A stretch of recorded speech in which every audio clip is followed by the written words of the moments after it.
The space station hung in the darkness like a massive steel flower.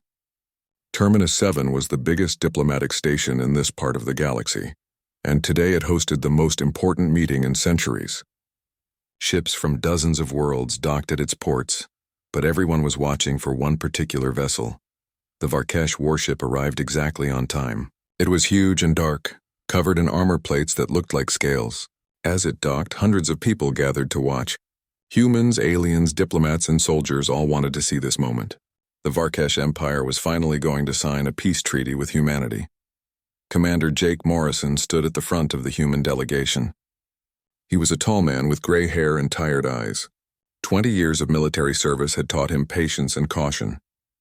Beside him stood Lieutenant Amy Sullivan, a young woman with bright red hair who had spent years studying alien cultures. She was nervous but excited. On Jake's other side was Sergeant Danny Carter, a relaxed man who smiled easily but missed nothing. The airlock opened with a hiss. Steam poured out and then the Varkesh appeared. They looked like wolves that had learned to walk on two legs. Tall and powerful, covered in thick fur that ranged from black to silver. Their eyes glowed gold in the station lights. At the front walked Supreme Alpha Korvash, the leader of all Varkesh clans. His fur was silver with age and scars covered his arms. Next to him walked High Matriarch Valara, his mate. Her dark fur was decorated with traditional beads, but everyone's attention went to the small figure between them. Rikthor, the heir to the Varkesh Empire, was just a cub. He barely came up to his father's waist. His fur was still soft and golden, and his eyes were wide with curiosity.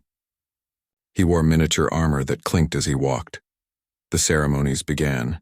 Speeches were made in multiple languages. Translators worked overtime. Jake noticed that young Rikthor looked bored. The cub shifted from foot to foot, his tail twitching. His golden eyes wandered around the massive station, taking in all the strange sights and smells. After 2 hours of speeches, the delegations took a break. Jake was talking with Amy about the next phase when alarms started blaring. Rikthor was gone. The station erupted into chaos. Varkesh warriors poured into the corridors, their growls echoing off metal walls. Human security scrambled to seal off sections. Within minutes, Terminus 7 was on complete lockdown. Jake ran to the security center. Supreme Alpha Korvash was already there, his massive frame towering over the human technicians. His face showed barely controlled rage. Valara stood beside him, her claws extended in distress. A scarred Varkesh warrior named Thraka slammed his fist on the control panel. He spoke in harsh, barking words. Amy translated quietly for Jake. He says the humans must have taken Rikthor. He says this was planned. He says it's an act of war. Jake stepped forward carefully. Supreme Alpha, we had no reason to take your son. We want this peace as much as you do. Korvash's golden eyes fixed on Jake. Then where is my heir? We'll find him, Jake promised. Danny, organize search teams. Amy, review all security footage. I want every inch of this station covered. The search began. Human soldiers and Varkesh warriors worked together. Though neither group trusted the other, they checked every docking bay, every shuttle, every cargo hold. Hours passed with no sign of the young cub. The station's computer reported that no ships had left. No one had breached the external airlocks. Security cameras showed Rikthor wandering away from his parents during the break, but then the trail went cold in a maintenance corridor. Danny coordinated search teams through his headset. Amy sat surrounded by screens, reviewing footage again and again. Jake walked the corridors himself, trying to think like a scared child in a strange place. The 6th hour of searching turned into the 7th, then the 8th. Tensions were rising to dangerous levels. Thraka was openly arguing with Korvash, demanding they take action against the humans. Some Varkesh warriors had their hands on their weapons. Jake knew they were running out of time. If Rikthor wasn't found soon, the peace treaty would die. Worse, they might actually end up at war. He found himself in the quieter sections of the station, away from the main diplomatic areas. These were the crew quarters where ordinary workers lived. The hallways were narrower here, the lights dimmer. Jake turned a corner into a small break room used by maintenance staff. He stopped dead. On the floor, a young man was sleeping. He had pulled off his boots and set them neatly against the wall. His work uniform was stained with grease and oil. He snored softly, completely unaware of the crisis happening around him, and curled up directly on top of those boots, sleeping just as peacefully was Rickthor. The cub looked completely content. His small body was relaxed, his breathing deep and even. One paw was tucked under his chin. His tail curled around himself. He looked like any child taking a nap, not the heir to a galactic empire. Jake touched his communicator very slowly, keeping his voice to a whisper. Morrison to Sullivan. I found him. Section 7, Maintenance Break Room. You need to see this to believe it. Amy arrived first. Her eyes went huge when she saw the scene.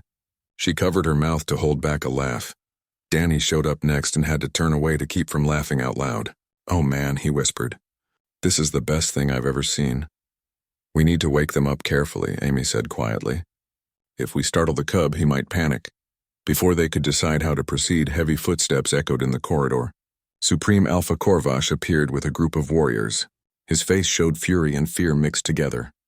But when he saw his son sleeping peacefully on a human's boots, his expression changed to pure confusion. Valara pushed past her mate and stood staring at the sleeping pair. She made a sound that was half laugh and half sob. Jake stepped forward carefully. Supreme Alpha, I don't think your son was kidnapped. I think he just got lost and found somewhere he felt safe. Corvash stared at his sleeping heir. His massive jaw worked as if he was trying to find words. Finally, he just shook his head in disbelief. The crisis was over, but Jake had a feeling the complications were just beginning. They needed to wake the sleeping pair without causing a panic. Amy studied the scene like she was examining a delicate scientific experiment. She had spent years learning about Varkesh culture and biology, but this situation wasn't in any textbook. Varkesh cubs are drawn to certain scents when they're stressed, she explained in a whisper. Scents that make them feel safe. Usually it's their parents or their den, but in a strange environment, they'll seek out anything that smells like home.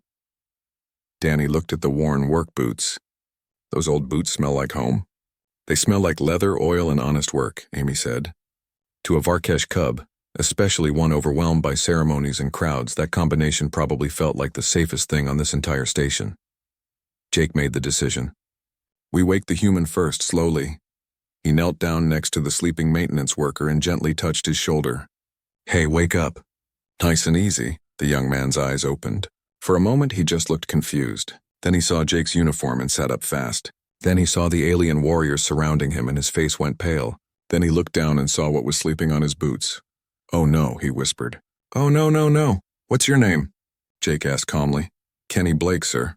Maintenance 3rd class. I swear I didn't know he was there. I just came in for a quick break and my feet hurt, so I took off my boots and I must have fallen asleep and I didn't mean to, sir. I'm so sorry. Relax. Blake, you're not in trouble. Jake glanced at the Supreme Alpha. Though we do need to wake up your new friend. Corvash moved forward slowly.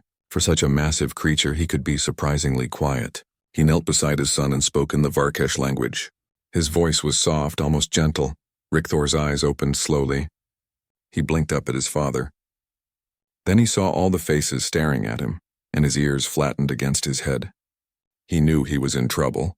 The Supreme Alpha spoke again, his tone becoming stern. Amy translated quietly for the humans. He's asking why Rickthor ran away. The cub says the station was too loud and strange. Too many smells he didn't recognize. He felt scared and kept walking until he found a place that smelled right. Kenny looked down at his boots in amazement. My boots smelled right? Valara approached. Kenny went very still as the High Matriarch leaned down and sniffed his boots. She said something to her mate. She says the scent reminds her of the warrior dens back home, Amy translated. The leather and oils they use on their armor and gear, combined with Kenny's calm heartbeat and breathing while he slept, it created an environment the cub found comforting. Corvash stared at Kenny for a long moment. Then he did something that surprised everyone. He laughed. It was a deep rumbling sound that seemed to come from his chest. He said something in the Varkesh language. This time he spoke slowly enough that the translator device around his neck could convert it to human standard. My son mistakes a human's work boots for a warrior's den. This will be a story told for generations. The tension in the room broke. The Varkesh warriors relaxed. Some of them even seemed amused. Kenny just looked overwhelmed by the entire situation, but the incident wasn't over. Word spread quickly through both delegations. By evening, everyone on the station had heard the story. The Varkesh found it embarrassing, but also strangely funny. Their mighty heir had been found napping on human footwear like a common den pup. The humans mostly found it adorable. Photos of the sleeping cub on Kenny's boots were circulating through the human crew quarters within hours. But young Rickthor had formed an attachment. The next day, when the peace talks resumed, the cub kept looking around for Kenny. When they took another break, Rickthor slipped away from his parents and went searching through the station. Kenny was back on maintenance duty, fixing a faulty power coupling in one of the lower corridors. He was on his back under a panel, wrench in hand, when he heard the clicking of claws on metal floor. He slid out from under the panel and found himself face to face with the heir to the Varkesh Empire. Hello, Kenny said. Rickthor sat down and looked at him with those big golden eyes. He said something in Varkesh. Kenny's basic translator earpiece caught it. You are the boot human. Kenny couldn't help but laugh. I guess I am. Shouldn't you be with your parents, kid? Rickthor, the cub said, pointing at himself. Then he pointed at Kenny. You? Kenny! Rickthor tested the name. His accent was thick, but he got it close enough. He sat down next to Kenny's toolbox and watched with intense interest as Kenny went back to work. This became a pattern. Whenever there was a break in the diplomatic proceedings, Rickthor would find Kenny. The young maintenance tech tried to explain that he had work to do, but the cub didn't care. He followed Kenny around like a small furry shadow. Amy Sullivan found them in the engineering bay 2 days later. Kenny was explaining how the station's water recycling system worked while Rickthor listened with rapt attention. You've been adopted, Amy told Kenny with a grin. This is insane, Kenny said. I fix things. I'm not a babysitter. I'm definitely not qualified to watch an alien prince. You're doing fine. Better than fine, actually.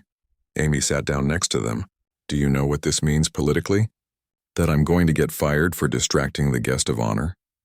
That you've created a genuine bond between our species? The Varkesh value instinct over politics. Rickthor's instinct told him you were safe. That means more to them than any treaty language. Kenny looked at the cub, who was now trying to pick up one of Kenny's wrenches with his clawed hands. He's just a kid who got scared in a strange place. Any decent person would have let him sleep. That's exactly why this matters, Amy said. You treated him like a person, not a political symbol. That's what we need more of. Commander Morrison made it official the next day. Kenny Blake was temporarily reassigned as Rickthor's cultural liaison. Kenny protested that he didn't know anything about culture or diplomacy, but Jake just smiled. You know how to be kind. That's more important than any training. Just keep doing what you're doing. So Kenny became the most unlikely babysitter in the galaxy. He took Rickthor on tours of the station, explaining how everything worked.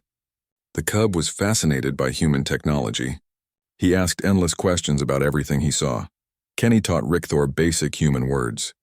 The cub taught Kenny some Varkesh phrases, though Kenny's pronunciation was terrible and made Rickthor laugh. Supreme Alpha Korvash watched this friendship develop with careful eyes. One evening, he approached Kenny in one of the observation decks. Kenny nearly jumped out of his skin when he realized the massive alien leader was standing next to him. My son speaks of you constantly, Korvash said in heavily accented human standard. Boot human this, boot human that. Sorry, sir. Supreme Alpha, your Majesty? Kenny had no idea how to address an alien emperor. Korvash is fine. The Supreme Alpha looked out at the stars. You treat my heir with easy kindness. This is rare. Most beings who meet him see only politics and power. He's just a kid, Kenny said. Kids should get to be kids sometimes. Korvash made a rumbling sound that might have been agreement. Perhaps. But he is also the future of our people. One day he will lead the clans. He turned his golden eyes on Kenny. What you are teaching him this friendship, it is important. You show him that humans can be trusted. I'm not teaching him anything. We just hang out. That is the lesson, Korvash said. That our people can simply exist together. Share space, share time, without fear or suspicion. He placed one massive hand on Kenny's shoulder.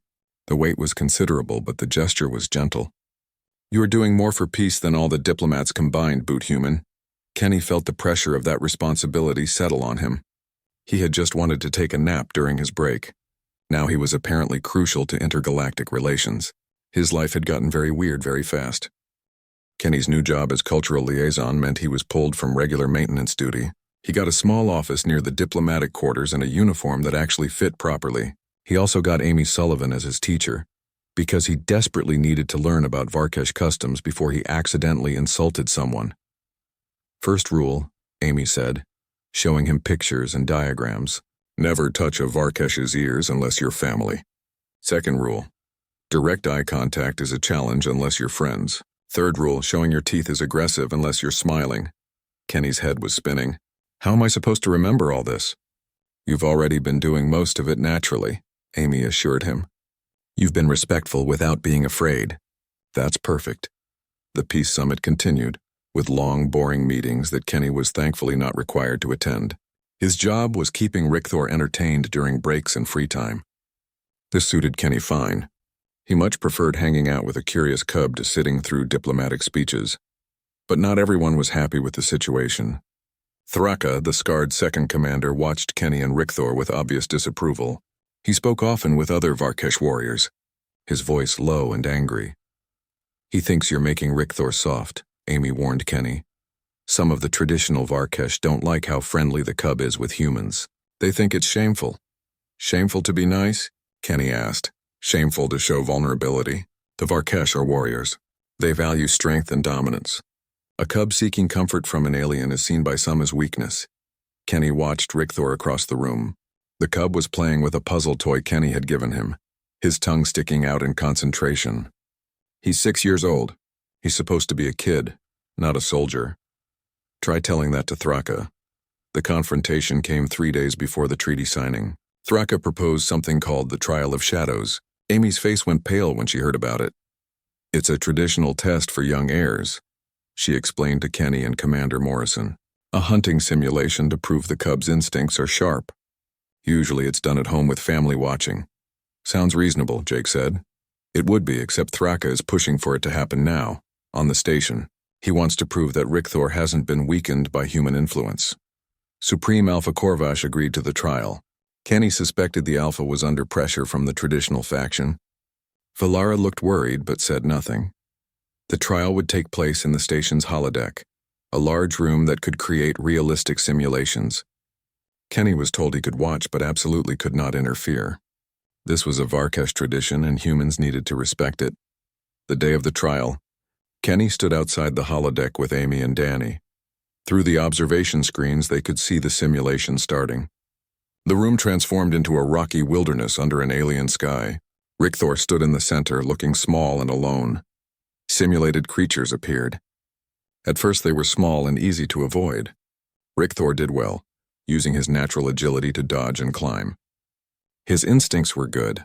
Kenny started to relax, then the simulation changed. The creatures got bigger and more aggressive. Rickthor handled it barely. He was breathing hard, his small chest heaving. This seems intense for a kid his age, Danny said, frowning at the screen. Amy was checking the control panel. Her frown deepened. Someone's modified the program. This isn't running at cub difficulty anymore. This is adult level. Kenny's blood went cold. What? Thraka? Amy said grimly. He must have changed it somehow. On screen, a massive creature appeared. It was something from Varkesh legend, Amy said, called a Drakkar, all teeth and claws and rage. It was meant to be the final challenge for adult warriors, not terrified cubs. Rickthor froze. His ears went flat against his head. His eyes were wide with real fear. This wasn't a test anymore. This was too much, Kenny didn't think. He just moved. He slammed his hand on the door control and ran into the holodeck. Behind him, Amy was shouting something, but he wasn't listening. The Drakkar turned toward Kenny as he entered, its eyes fixed on the new target. Kenny ran toward Rickthor, putting himself between the cub and the monster. Run, Kenny shouted. The holographic Drakkar lunged. Kenny had just enough time to think this was a really stupid idea before the creature hit him. Holodeck simulations had physical force even if they weren't real. The impact felt like being hit by a truck. Kenny went down hard, his head cracking against the simulated rocks. Pain exploded through his shoulder where the Drakkar's claws raked across him. The holodeck's safety protocols should have stopped it from actually hurting him this badly. But the modified program had apparently disabled those too. Through blurry vision, Kenny saw Rickthor. The cub wasn't running. He was staring at Kenny's bleeding form with wide eyes. Then something changed in those golden eyes. Fear became fury. Rickthor launched himself at the Drakkar with a savage cry. The sound that came from the small cub was pure rage. His claws extended fully for the first time. He moved with a speed and ferocity that shocked Kenny. The cub found the monster's weak points with unerring accuracy. His small teeth sank into simulated flesh. His claws tore and ripped. He fought like something 3 times his size, like his warrior ancestors, like the heir to an empire of fighters. The simulation ended abruptly. The Drakkar vanished mid-fight. The rocky wilderness disappeared. Rickthor was left standing in an empty room, his small body heaving, his claws still extended. Then the cub saw Kenny bleeding on the floor and rushed over, making distressed whining sounds. The holodeck doors burst open. Supreme Alpha Corvesh stormed in with Valara close behind. Behind them came Jake Morrison and a medical team. And held between 2 Varkesh warriors was Thraka, who was shouting in their language. Corvash was roaring back, his voice shaking the room. Amy provided translation for Kenny, who was lying on the floor feeling like he'd been run over. The Supreme Alpha is saying Thraka endangered his heir, modified a sacred trial, showed dishonor to tradition and nearly got the cub killed. Thraka was banished from the summit immediately. 2 guards dragged him away while he continued shouting. But nobody was really paying attention to him anymore. The medical team was working on Kenny. His shoulder was bleeding badly where the holographic claws had somehow become real enough to cut. His head throbbed where he'd hit the rocks. But he was more worried about Rickthor. The cub was pressed against his good side, making soft, worried sounds. His small clawed hands kept touching Kenny's face as if to make sure he was real. "I'm okay, kid," Kenny managed to say. "You did good. You did really good." Corvash knelt beside them. His massive hand was gentle as he checked his son for injuries. Finding none, he looked at Kenny with an expression that was hard to read. "You defended my heir. Again," the Supreme Alpha said quietly. "This is twice now you have put your body between danger and my son. He's just a kid," Kenny said through the pain. "Kids shouldn't have to face things like that alone.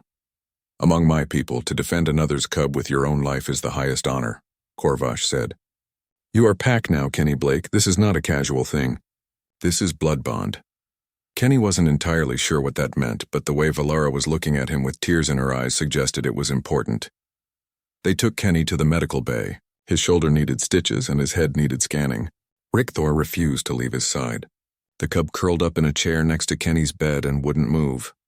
"You triggered his protective instincts," Amy explained later. "By defending him, you showed pack behavior. When he saw you hurt, his warrior nature emerged. You didn't weaken him, Kenny. You helped him find his strength." "I just didn't want him to get hurt," Kenny mumbled, tired from pain medication. "That's what pack does," Amy said with a smile. That night, Supreme Alpha Corvash visited Kenny in the medical bay. The massive alien pulled up a chair that looked comically small under him and sat in silence for a while. "My son will be a great leader one day," Corvash said finally. "But he will also remember this, that a human protected him when he was small and afraid, that a human showed him what true strength looks like. Not domination, not aggression, but courage and kindness." Kenny didn't know what to say to that.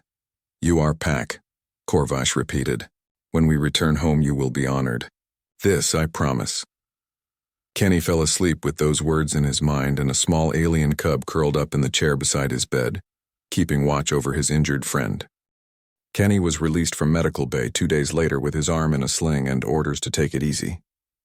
This was difficult because Rickthor barely left his side. The cub had become intensely protective, growling at anyone who got too close to his injured friend. The Peace Summit entered its final week. The treaty signing was scheduled in 3 days. The mood on the station was optimistic. Despite the incident with Thraka, or perhaps because of it, relations between humans and Varkesh had actually improved. The warriors saw Kenny differently now. They nodded to him in the corridors. Some even called him by name. Commander Morrison told Kenny he had done more for human-Varkesh relations than any diplomat could have. Kenny just wanted his shoulder to stop hurting. But peace has enemies. While humans and Varkesh were learning to trust each other powers in the galaxy were watching with concern. The Krill Dominion in particular saw the alliance as a threat to their expansion plans. A united human and Varkesh front would be formidable. The Krill decided to act. It happened during a ceremonial dinner 3 nights before the signing. The diplomatic corps from both species gathered in the main banquet hall. Food was served, speeches were made, and for once everything felt genuinely hopeful. Kenny sat at a table with Rickthor, Amy, and Danny. The cub was trying human food for the first time and making amusing faces at the different flavors. Kenny was laughing at Rickthor's reaction to chocolate when the first explosion hit. The lights went out. Emergency sirens began wailing. In the chaos and darkness, armed figures appeared. They wore the distinctive armor of krill soldiers, insectoid and segmented. Gunfire erupted. People screamed. Danny immediately flipped the table for cover, pulling Amy down with him. Kenny grabbed Rickthor and tried to shield the cub with his body. Through the chaos, Kenny heard Varkesh warriors roaring battle cries. Human security was returning fire, but the attackers had surprise on their side. Something grabbed Rickthor. Kenny held on tight, refusing to let go. A krill soldier clubbed him hard across his injured shoulder. Pain white-hot and blinding made Kenny's grip weaken. He felt Rickthor being torn from his arms. No! Kenny tried to hold on, but his shoulder screamed in agony. His vision went black at the edges. The last thing he heard was Rickthor crying out for him. When Kenny came to, he was in the corridor outside the banquet hall. Amy was leaning over him, her face pale. Danny was on his communicator, barking orders. The entire station was in lockdown mode. Rickthor, Kenny gasped. They took him, Amy said, her voice shaking. The krill grabbed him and fought their way to the cargo bay. They're holding him hostage. Kenny tried to sit up. His shoulder was bleeding again. We have to get him back. We will, came Commander Morrison's voice. Jake appeared, his face grim. But we need to be smart about this. In the command center, the situation was tense. Supreme Alpha Korvash looked ready to tear the station apart with his bare hands. Valara was crying openly, her claws leaving marks on the metal table. The Varkesh warriors wanted to mount an immediate assault. Jake was trying to be the voice of reason. If we rush in, they'll kill him. We need a plan. The krill were demanding safe passage off the station. They had fortified their position in Cargo Bay 7. They had weapons, explosives, and one very valuable hostage. The station's scanners showed at least 15 krill soldiers and Rickthor in the center of the bay, locked in a cage. Kenny pushed his way into the command center despite Amy trying to stop him. His uniform was torn and bloody, but he was moving. I know that cargo bay, Kenny said. I've done maintenance there a dozen times. Jake looked at him. Blake, you're injured. There's a ventilation shaft, Kenny continued, pulling up schematics on the nearest screen. It runs under the entire bay. Maintenance access for the air recycling system. Security knows about it, Jake said. It's too small for an armed team. But not too small for one maintenance tech who knows every crawl space on this station, Kenny said, meeting Jake's eyes. Absolutely not. You're wounded and you're not trained for combat. I'm not letting that kid die because I wasn't brave enough to try, Kenny said quietly. Sir, I can get underneath them. Maybe create a distraction. Maybe get eyes on what they're actually doing. Something, Amy jumped in. I can guide him through the shaft system. I know the layout, Danny added his support. I can have a team ready to breach from the main entrance the second Kenny creates an opening. Jake looked torn. Then Supreme Alpha Korvash spoke. Let the Pack brother try. My son trusts him.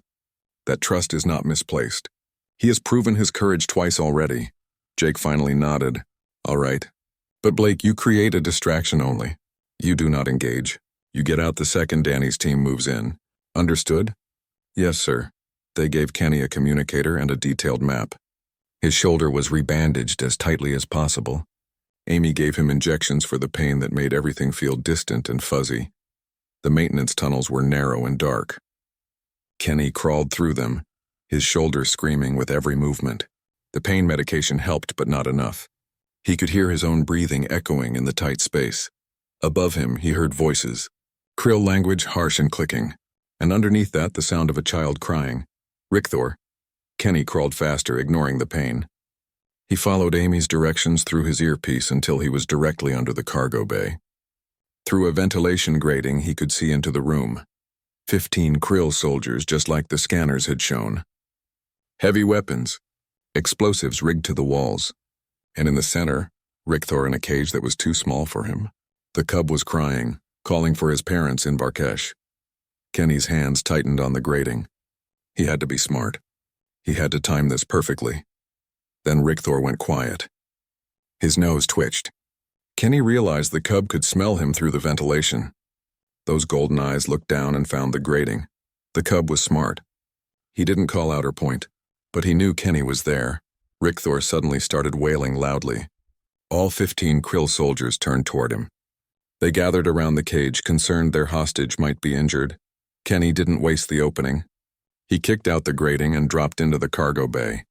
He rolled despite the agony in his shoulder and came up running toward the control panel by the door. The Krill reacted fast, but not fast enough. Kenny hit the emergency lockdown, sealing all the exits. At the same time, he triggered the signal to Danny's team.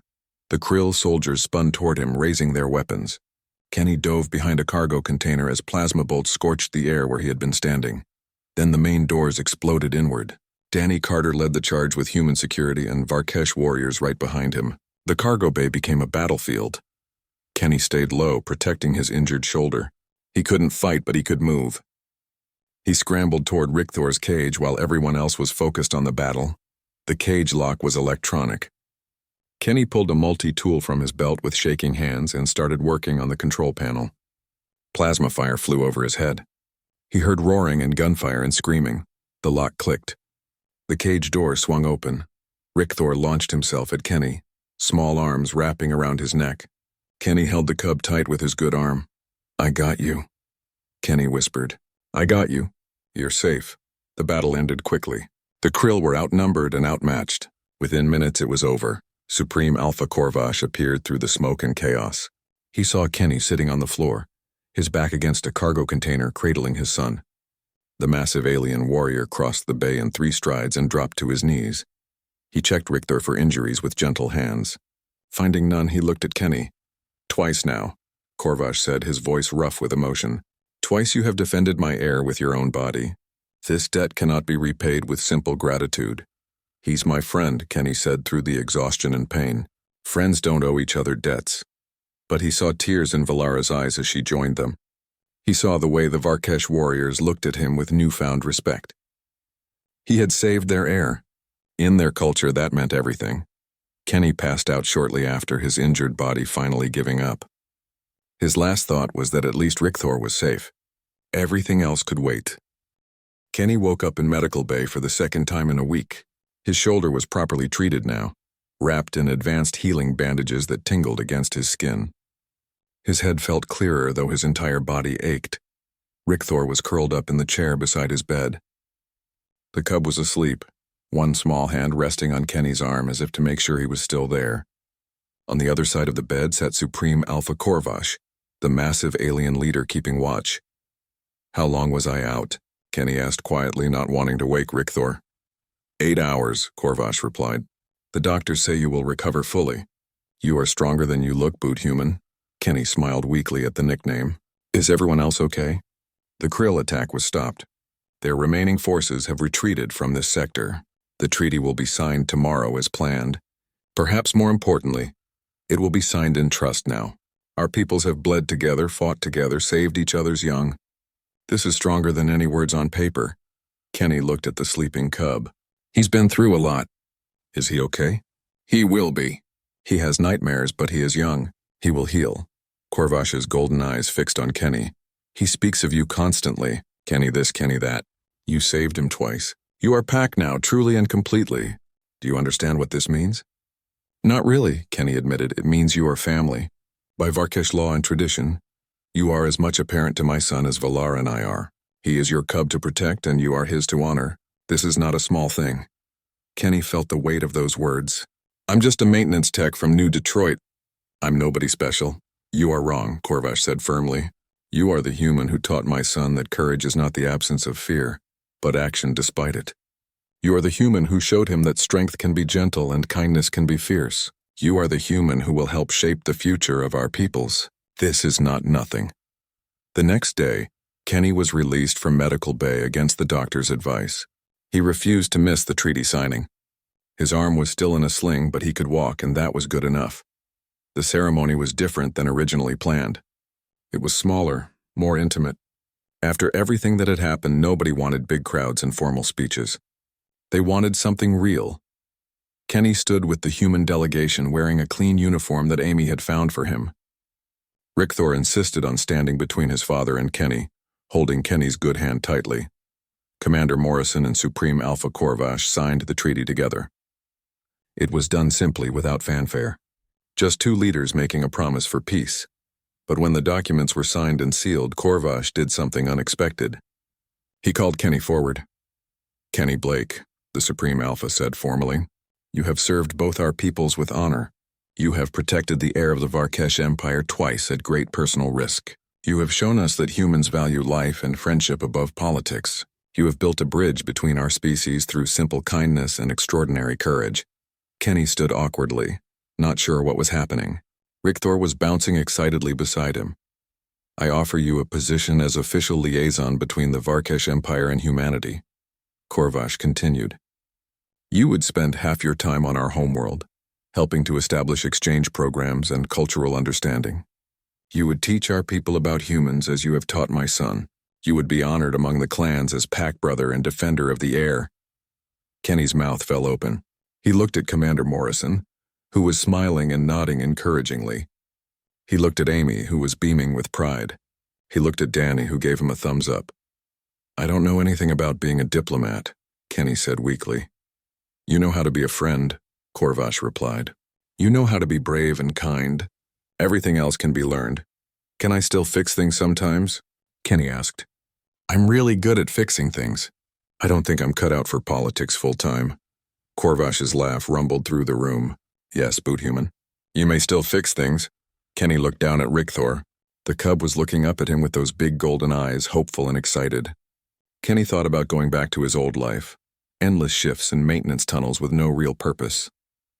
Then he thought about this, about making a real difference, about helping two species learn to trust each other. "Okay," Kenny said. "I'll do it." Rickthor cheered and threw his small arms around Kenny's waist. The room erupted in applause from both delegations. The next weeks passed in a blur. Kenny had to go through accelerated training in Varkesh culture and language. He had meetings with diplomats who explained his new role. He was fitted for formal clothes that made him uncomfortable. He had a dozen people telling him how important he was and what he should do. Through it all, Rickthor was his constant companion. The cub helped him practice Varkesh words and laughed at his terrible pronunciation. They took breaks from the formal training to just hang out like they always had. Those moments kept Kenny grounded. Finally, it was time for the Varkesh delegation to return home. Kenny would go with them. He packed his few belongings into a small bag. At the last moment, he added his old work boots, the ones Rickthor had first slept on. They were worn and stained, but they meant something now. Amy came to see him off. "You're going to do great things, Kenny." "I'm terrified," he admitted. "Good. That means you understand how important this is." She hugged him carefully, mindful of his healing shoulder. "Make us proud." Danny showed up with a care package of Earth snacks. "For when you get homesick. And hey, you're officially the coolest maintenance tech in human history." Commander Morrison was last. "You stumbled into this by accident, Blake. But you've handled it with more grace than most trained diplomats. Trust your instincts. They've served you well so far." The journey to the Varkesh homeworld took 3 days. Kenny spent most of it with Rickthor, learning about where he was going. The cub told him about the great forests and mountain dens, about the warrior clans and ancient traditions, about his mother's gardens and his father's council chambers. When they finally arrived, Kenny got his first look at the Varkesh homeworld through the ship's viewports. It was beautiful, all green forests and silver mountains under a purple sky. They landed at the capital, a sprawling city built into the mountainside. Thousands of Varkesh gathered to welcome home their alpha and his heir. When Kenny stepped off the ship behind the royal family, a massive cheer went up. "They are cheering for you," Valara said with a smile. "Word has spread of the human who saved our heir. You are already famous here." Kenny was given quarters in the palace itself, a suite of rooms that was bigger than his entire apartment back on Earth. He had servants who were confused when he insisted on doing things himself. He had guards who followed him everywhere until Korvash told them to give the human some space. But the best part was getting to be part of Rickthor's daily life. Kenny attended the cub's lessons and training. He told stories about Earth that fascinated the young Varkesh students. He fixed things around the palace when they broke, unable to fully give up his old habits. The cultural exchange program began slowly. A few human students came to learn. A few young Varkesh went to human worlds. Kenny oversaw it all, making sure both groups were supported and safe. It was exhausting work but deeply satisfying. 6 months passed. Kenny stood on a balcony overlooking the city, watching the twin moons rise. Richter found him there as the cub often did during quiet moments. "Do you miss your home?" Richter asked. His human standard had improved dramatically. "Sometimes," Kenny admitted, "but this feels like home too now." "Because of me?" The cub's tone was hopeful. "Because of you," Kenny confirmed, "and your parents, and all the people here who've welcomed me. I never expected any of this, you know. I just wanted to take a nap during my break." Richter laughed, the sound musical in the evening air. "Best nap ever," Kenny smiled. "Yeah, best nap ever." A year later, Kenny returned to Terminus 7 for a diplomatic conference. He barely recognized himself in the mirror. He wore formal Varkesh-style clothing now, comfortable and practical. He spoke 3 languages fluently. He carried himself with confidence earned through experience. Commander Morrison barely recognized him. "You've changed, Blake. Is that good or bad, sir?" "Good, very good. You've become exactly what we needed, a real bridge between our peoples." The exchange program had grown. Hundreds of humans now studied on the Varkesh homeworld. Hundreds of Varkesh studied on human worlds. Mixed teams worked together on science projects and trade agreements. The peace treaty wasn't just words anymore. It was real cooperation, real friendship. And at the center of it all was a maintenance tech who once fell asleep on the job and woke up with an alien cub sleeping on his boots. Years would pass. Richter would grow into a strong young warrior, respected by his people and trusted by humans. He would credit Kenny with teaching him that strength without compassion is merely violence, that courage without kindness is just cruelty. Kenny would eventually write a book about his experiences. It would become required reading for anyone studying interspecies relations. But his favorite part was always the beginning. The simple story of a scared child finding comfort in an unexpected place. On the palace grounds of the Varkesh homeworld, there was a small memorial. It held a pair of worn work boots in a glass case. The plaque beneath them read simply, "Where it all began."